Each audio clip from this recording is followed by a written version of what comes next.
today let's talk about the upper room. What does the Bible say about the upper room? Where all is the upper room mentioned in the Word of God? And what is the significance of the upper room? Okay, so let's start with 1 Chronicles 28 and we'll start reading from the verse 11. Then David gave his son Solomon the plans for the vestibule, its houses, its treasuries, its upper chambers, its inner chambers, and the place of the mercy seat. So here we see that David is giving his son Solomon the plan of the temple. He is telling him how to construct the temple.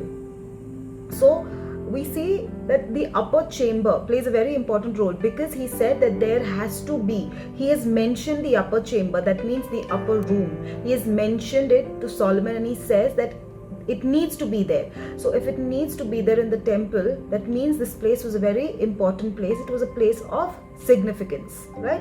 Now let's see what Jeremiah 22 verse 14 talks about the upper room. He says, I will build myself a great palace with spacious upper rooms. So he makes a window in it, panels it with cedar and decorates it in red. Now, this particular scripture is not very, it's not very fitting in the context of the word of God that we are speaking today, of the sermon.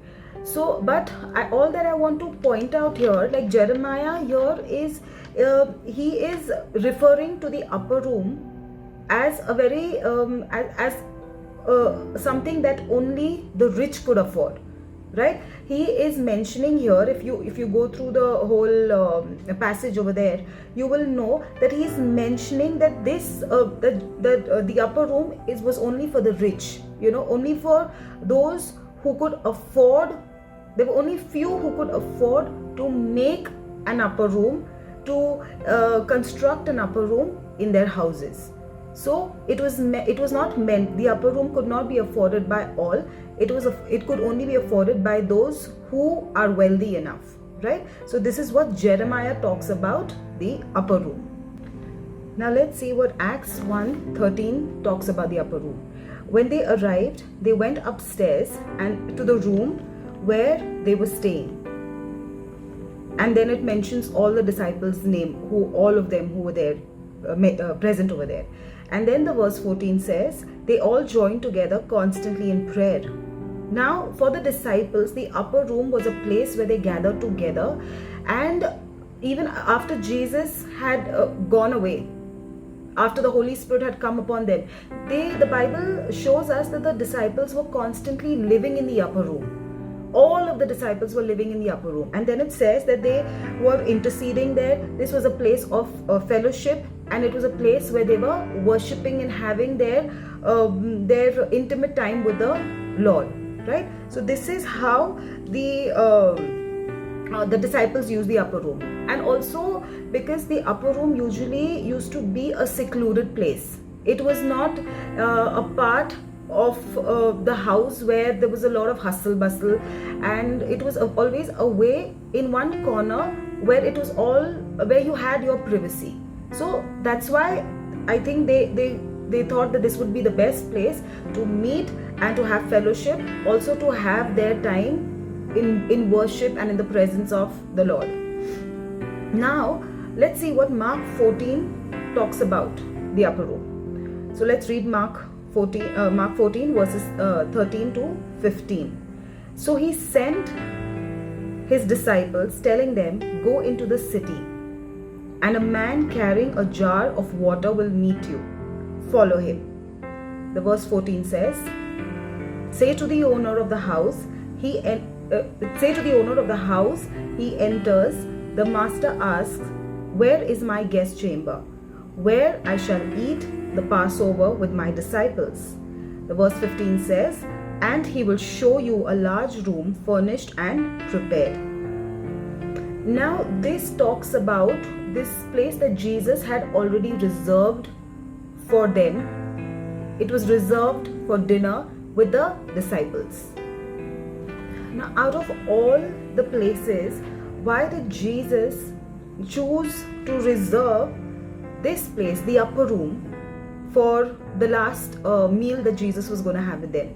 Because first of all, it was the last meal that and a last intimate time that he was going to have with his disciples. So he needed a special place, and for the special place he chose the upper room.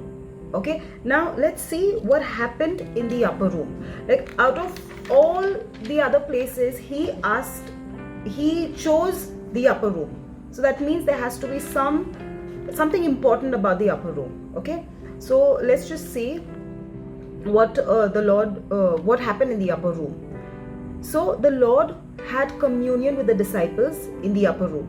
Okay, now let me tell you what's the meaning of communion. Okay, we all know what the meaning of communion is, but I just want to give you a little more detail about it. All right, so the meaning of communion is the sharing or exchanging of intimate thought and feelings, especially on a mental or a spiritual level. So here in the upper room, the Lord was having a very intimate time with his disciples, with his loved ones, where he was just pouring his heart to them. All right, he was talking about great secrets, and he was giving out great revelations, because this was the time where he also gave the revelation about the table of the communion. Okay, where he said that I'm giving my body and my blood, and partake of it as often as you can. So he revealed the greatest secret of the kingdom was that we can have communion with God. So he taught this to the disciples. Another thing he was revealing was the secrets of whatever he had on his heart, whatever Jesus had on his heart. Now he knew that the disciple, one of them was going to deceive him. And in the upper room, in a place where these people were away from all the crowd, away from all the hustle, there was no disturbance, it was only Jesus and the disciples. So he thought that this was the best place where he can reveal to them a lot of secrets, right? And this is the place where he also revealed to them that he is going to be deceived by one of them. So the upper room here, we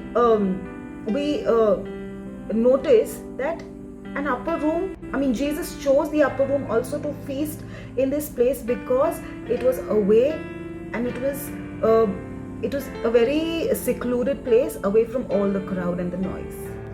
Now the verse 15 talks about the upper room being totally furnished and prepared. Okay, so the upper room is furnished and prepared for you. How will you find the upper room? Let's see. Okay, first of all, the Lord gives them the direction. Okay, he says that you go out in the city. He didn't tell them that you will find the upper room in the mountain, or in your vacation home, or far away from here. He said go in the city. That was most astonishing.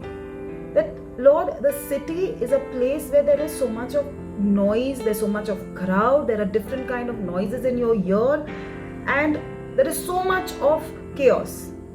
That's a city.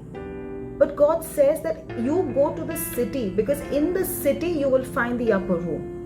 Now, what is the Lord trying to suggest us here? Many times we keep waiting that, Lord, when I'm out of all this chaos, then I will be able to concentrate more on you. Lord, I need a vacation, so that when I go on a vacation, I can really concentrate on you. God says no, don't wait for anything, because the noise is always going to be there, right? Because whatever you however hard you try, but the noise is always going to be there. And it's not just the outside noise. Sometimes there's so much of noise in our mind itself. It's within us itself. So God is saying that you are not going to wait till everything becomes quiet, because it's not going to become quiet. The noises are always going to be there. The crowd is always going to be there, outside and inside of you. But in the midst of all this, while you're in the city, while you're in the place where you are crowded by all the noise and all the chaos, I want you to find your upper room. Are you understanding? Wherever you are right now, whatever the situation is right now, I don't know how much of noise is there inside of you or outside of you, but this is the time that you need to find your upper room. Let's see how we find our upper room in the midst of all the chaos and the noise. Now let's see what Psalms 94 has to speak to us. Okay, Psalms 94 verse 19. It says, I'm going to first read from the King James Version. In the multitude of my thoughts, within me, thy comforts delight my soul. Now I'm going to read you from the Darby Bible translation. It's very beautifully written here. It says, in the multitude of my anxious thoughts within me, thy comforts have delighted me. Again, in the multitude of my anxious thoughts within me, thy comforts have delighted me. This is a very beautiful scripture, and here God is trying to tell us that, we constantly, all of us, have something or the other going on. Whether it's the kids, or it's the family, or it's the business, it's the job, whatever it is. Right now, the situation that we are in. So God says, in the multitude of your thoughts, in the multitude of your thoughts, He says that my comfort, I know how to comfort you. Are you understanding? In the multitude of your thoughts, I know how to comfort you. That's what God is telling us. He's telling us that I have the comfort that you need. And that's exactly what the verse 15 says, that the upper room is furnished and prepared for you. But we have to find our way in the midst of all this chaos. We have to find our way into the upper room. And the enemy, that's the best, that's his favorite thing to do, to stop us from going to the upper room. Right? That's why he will get us so involved in so many things that the day just goes by and we're like, oh my God, I just didn't seek the Lord, I didn't seek His presence, and I don't know how the day just passed by. He gets us involved and entangled with so many things, and mostly when you decide that no, this is the time, now this day I'm going to separate this much time and I'm going to be in the presence of the Lord. And you won't know if, he gets you entangled with so many different things, and the day just passes by and you just realize that you've not even spent 5 minutes with the Lord, right? So we have to consciously pull ourselves out of this. Pull ourselves out of all this chaos, shut all the noises, and get into the upper room. You have to consciously do that. It's never going to happen by itself. The enemy is never going to let it happen. So you have to pull yourself out of the crowd. In the same way, when you're thirsty, you keep drinking water, right? Even if it's not anywhere around you, you will go reach to it. You will go towards that water, but you will keep hydrating yourself. It's the same way. We need to move towards the upper room, because if you don't hydrate yourself, all that's happening around you, all the crazy situation that the world is in, it's going to mess up with you.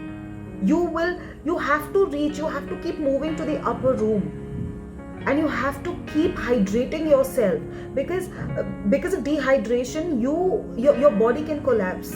It's the same thing. When we don't get enough of that spiritual refreshment, our spiritual life just collapses. We will get dehydrated, you will get frustrated, you will get irritated by everything that's around you, because let me tell you, all that's happening around you is not sane. Everything that we are exposed to, you can't be exposed to it and just not do anything, because very soon this is just going to pile up, and you're going to feel that, where am I lost? You can't afford to do that, because God is doing greater things in your life even in these times.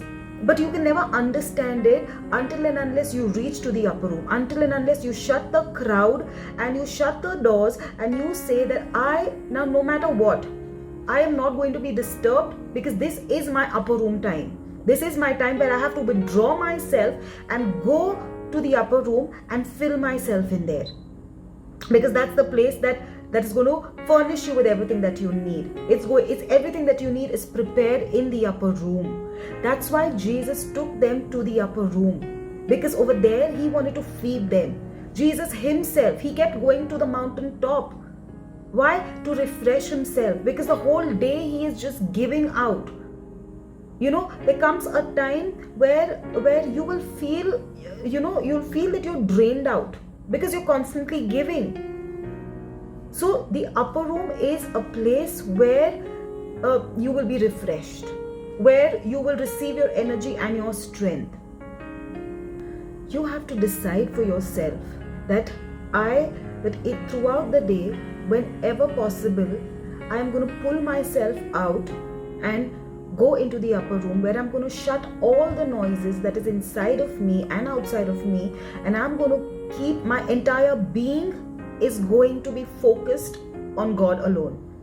And I'm telling you, during that time, the revelations that you will receive sometimes might be, it's just so quiet that there is nobody talking, neither you nor God, but that peace that comes during that time, it garrisons your heart, and it brings something very, very precious with it, which you will realize further, which you will realize, that deposit that's happening on your soul, that deposit that's happening inside of you is changing a lot of things about you. It's preparing you for the next. That's why it's important that in the midst of all this, we need to pull ourselves out of it and keep going to the upper room. We need to keep going to the upper room. We are living in a place, we are living with people, even if it be our families, we are living with people who are of different temperaments. We are living with people who have different views, different ideas, and constantly, and not necessarily it's going to be what you want. You are living in a place where things around you will not always go according to how you expect them to move. Sometimes certain things, like the situations that we are in now, can drive a person crazy. But in this time, this is not for you. This is not your world. That's why the word of God says that you, beloveds, live in this world as though you're not of this world. So how am I going to live in this world as though I'm not of this world? How am I going to listen? What happens if something happens, if there's a fight in your neighbor's house? All right, or if there's a fight in a complete different house in a different locality, does it matter to you? Now seriously, does it matter to you? Are you interested? Is it affecting you? No, it's not affecting you, because it's not happening in your house. It's in somebody else's house. It's the same way. This is not your world. God has taken you out of this world. You are just a temporary resident here to finish your assignment. You're going to go back to your permanent house. So your permanent house doesn't have all this happening. So this should not affect you. For that, you need to keep pulling yourself, withdrawing from it and moving to the upper room. Now back to Mark 15 verse 14. It says that everything was furnished and prepared in the upper room. Now let's see what's the meaning of furnish. Furnish means to provide, supply, or give something to someone who really wants it or needs it. Once again, furnish means to provide, supply, or give something to someone who really wants it or needs it. That means everything that you need, every answer to your question is in the upper room. Every need of yours, every requirement of yours is in the upper room. That's why the enemy dreads when your feet start moving toward the upper room. He dreads because he knows he can no longer keep you in confusion. Once you visit the upper room, you will be sorted. He cannot then sow that seed of confusion in your life. He cannot mess up with your life. He cannot bring depression to you. He cannot put you in sorrow or anything of that sort. Why? Because the upper room has furnished you with all that you need. It has furnished you with everything that you need. Now, the upper room is secluded.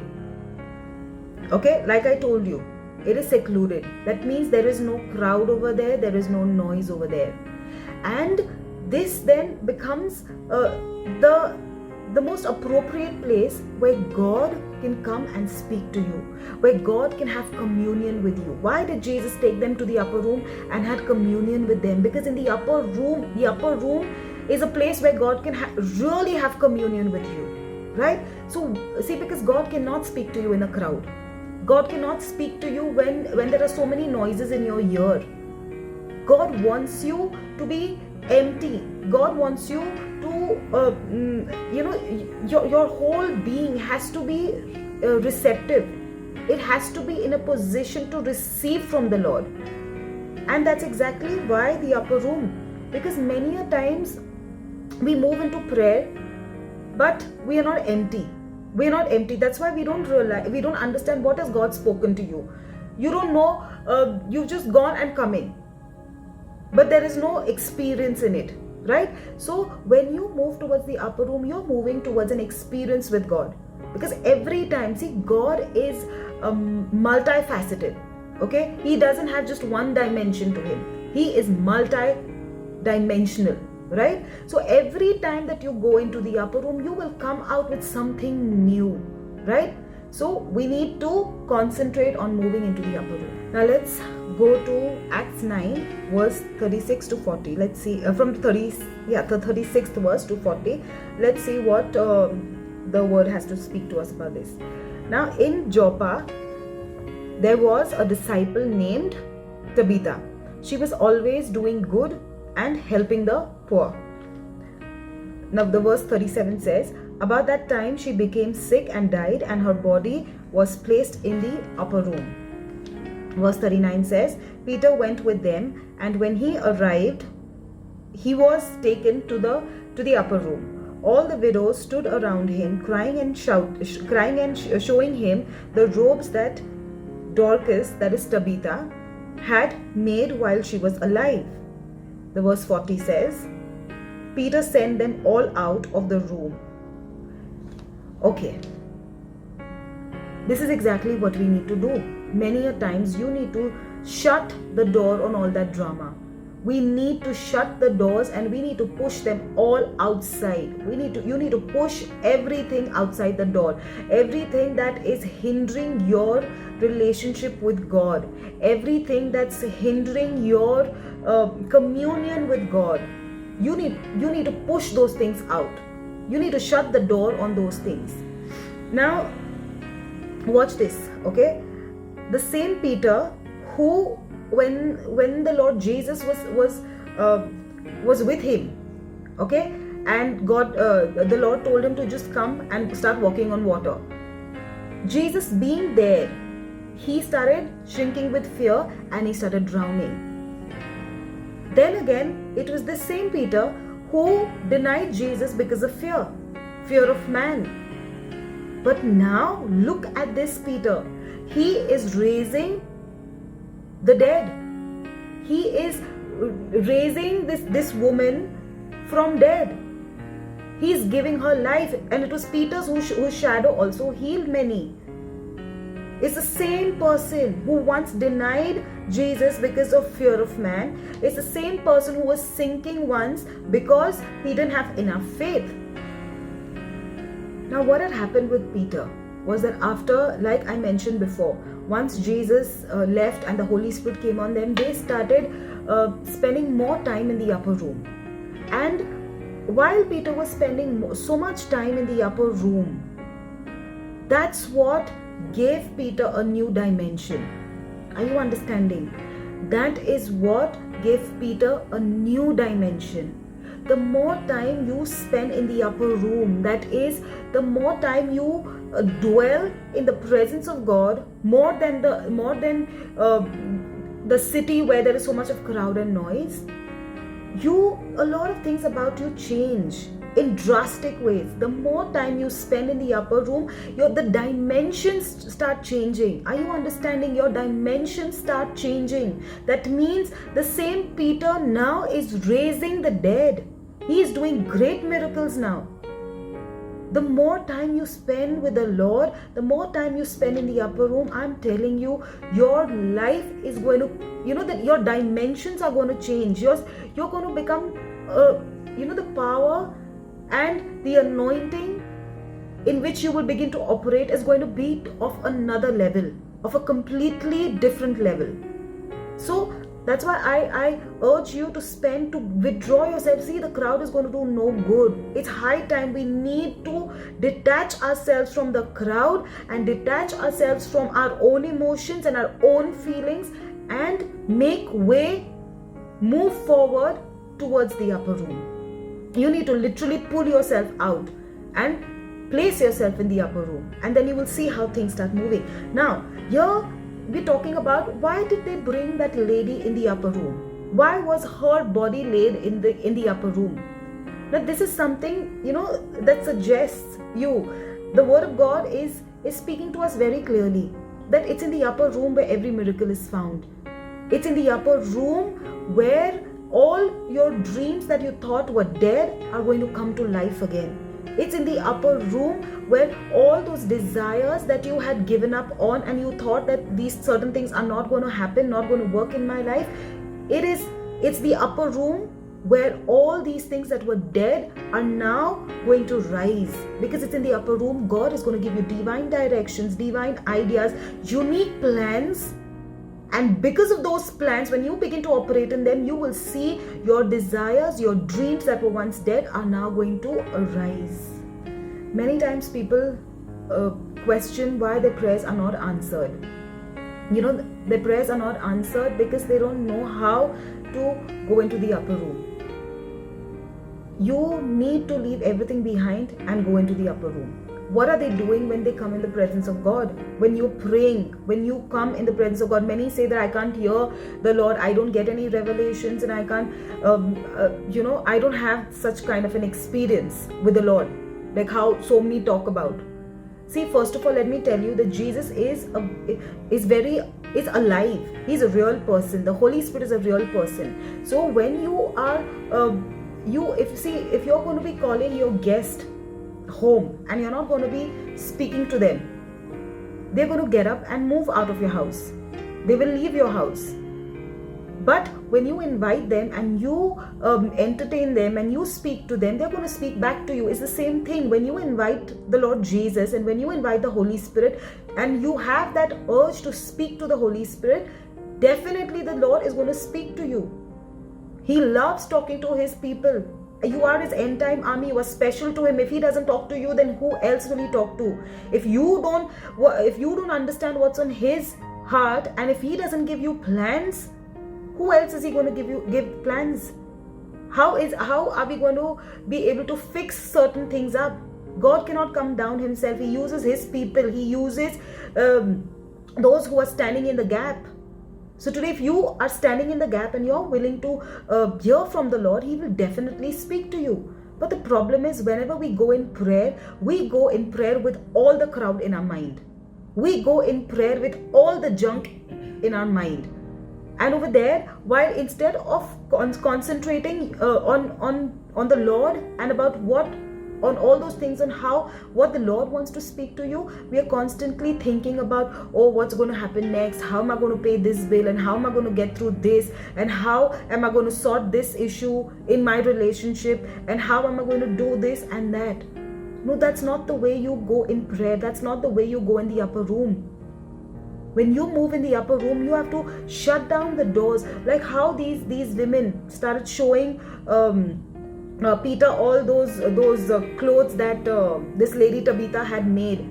This was all drama. This was all just stirring up these emotions.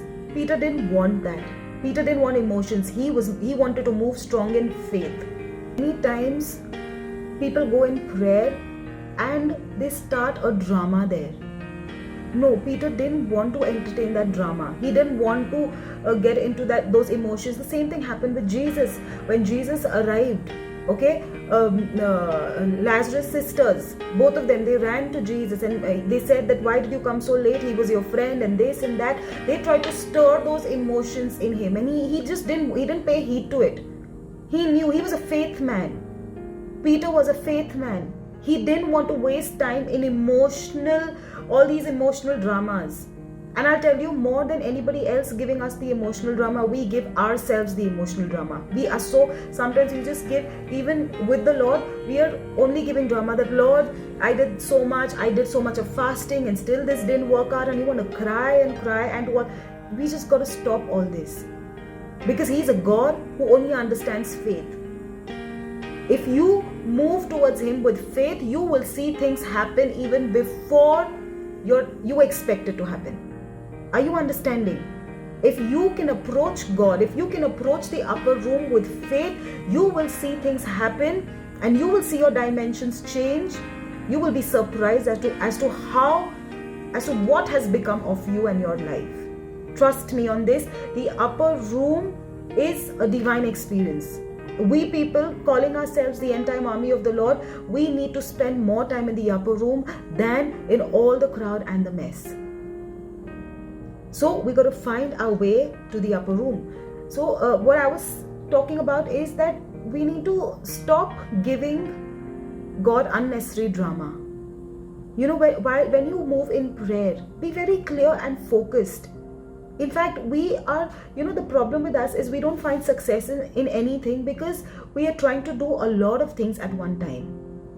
We are trying to do a lot of things at one time, and we are trying to, because while you are praying, you're thinking about what have I to do in the evening, or what is my routine, what's next now, how have I to place my schedule, what is on my schedule next. Then when you move on to the other thing, when you are moving towards the next stage, that means the next plan of the day, then you're thinking about the third plan. So what are we doing? We are trying to put everything together, and we are trying to just rush ourselves through everything. And I myself used to be a person who was constantly rushing, like one after the other. As you know, when I'm doing one particular thing, already the next is in my mind. So with such kind of an attitude, you will not be able to enjoy anything in life. And there was one time that God just told me that I need to walk in the rhythm of grace, right? In the rhythm of grace. That means you have grace for everything. You have grace to accomplish every job, whether it be even the smallest job as taking care of your children, or taking care of your husband, or your family, or your church, or your business. You have the grace for it all. You don't have to put yourself over there. You don't have to constantly, it's not you who's doing it. Let grace take care of things. That means that you don't have to overstress and rush and keep panicking about everything. Because in that way, you will not be able to enjoy anything. While you're praying, listen, while you're praying, you need to, like I told you, your mind, will and emotions run crazy, and you need to control, you need to dominate it, right? How are we going to dominate it? While you're praying, you have to speak to yourself and say that this is my prayer time. I'm not going to let anything else interrupt me. Nor those thoughts in my mind, nor the noises in my ear, not my husband, not my wife, not my children, nobody. I'm going to shut the door on everyone, because this is my time with the Lord, and I'm going to enjoy that time with the Lord.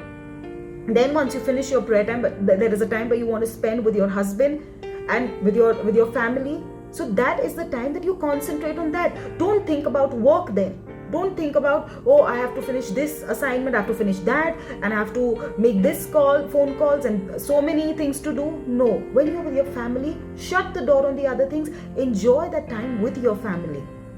So we need to understand, because we are rushing through life and we are not enjoying anything, and that's what the enemy wants. So that by the end of it, there is nothing there is no intake that's happened. There is only confusion and panic and rush.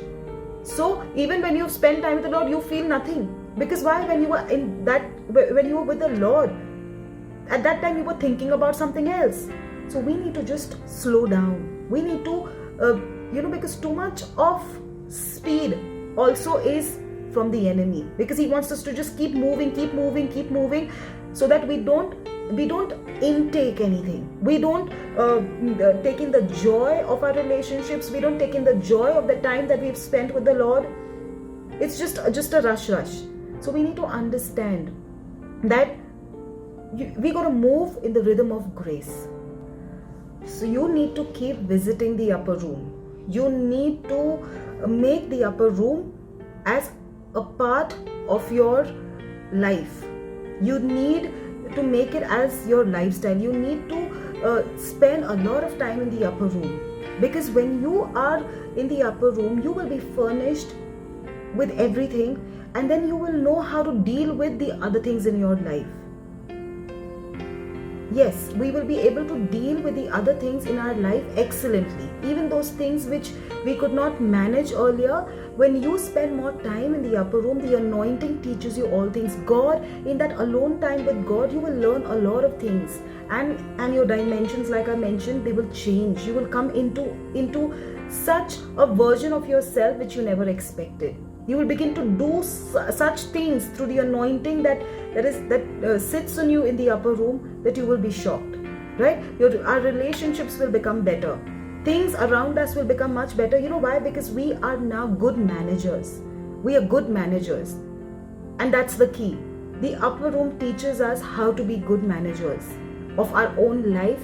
We understand, it takes us into that complete different dimension where we know how to deal with things, where we know how to defeat the enemy. The enemy can no longer play with our mind and our thoughts and our emotion, our will. He can no longer pull you in depression and in sorrow. So I will just leave you with this word, that start moving to the upper room, shut the doors, and you got to do this consciously. It's never going to happen automatically. It will take some time. But you have to make it a habit that I'm going to shut all the doors, and this is my time where I need to go into the upper room and refresh myself. I have to go and hydrate myself over there. That is like therapy for me, right? So you need to teach yourself how to move into the upper room. You need to get yourself moving into the upper room, because truly that's the place where God is waiting for you. God will never speak to you in the midst of all the chaos. We need to learn to dominate those noises and that crowd in and out of us, and move into His presence and receive our strength and the anointing in His presence. Stay blessed in Jesus' name.